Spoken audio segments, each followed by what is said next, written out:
play a rather hell-bent character in this film. Can you talk a little bit about how you get into that headspace as an actor to find your way to the blind man?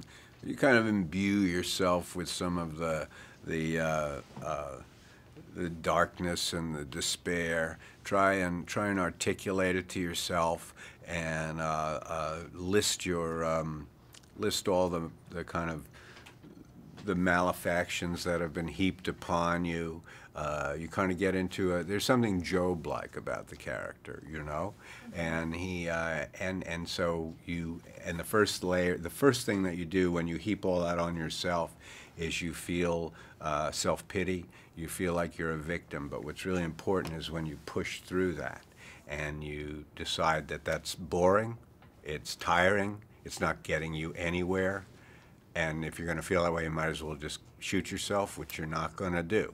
And so then you begin to assert yourself in all kinds of ways. You decide to assert yourself by by compensating for your lack of sight with strength in some way, or compensating by knowing your environment so well that you don't even need your sight anymore. So that's kind of the process of becoming, of getting into the headspace, seeing yourself, and then once you've done that, you just sort of abandon everything and play the scene. Well, your character really has some very interesting sort of extensions of himself, what with the way he has his home laid out, and he's got his seeing eye dog, so to speak. The dog is an important character in the film. It does a great job. I think it gets Canine of the Year myself. Yeah, I mean, I hung out with the dog, and we had a good professional relationship, I'd say a friendship, really,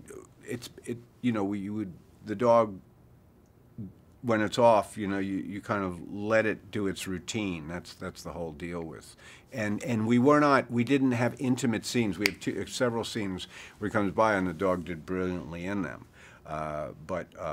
it's not a kind of a hiya boy relationship, you know. The dog is every bit as much a tool as a weapon in a way for the guy, exactly, as anything else. Now, I'm sure that you're offered tons of roles all the time. So what is it that is your criteria for choosing a role, and why this one in particular? Well, this one in particular fit a really interesting kind of set of criteria, which is to say it scared me.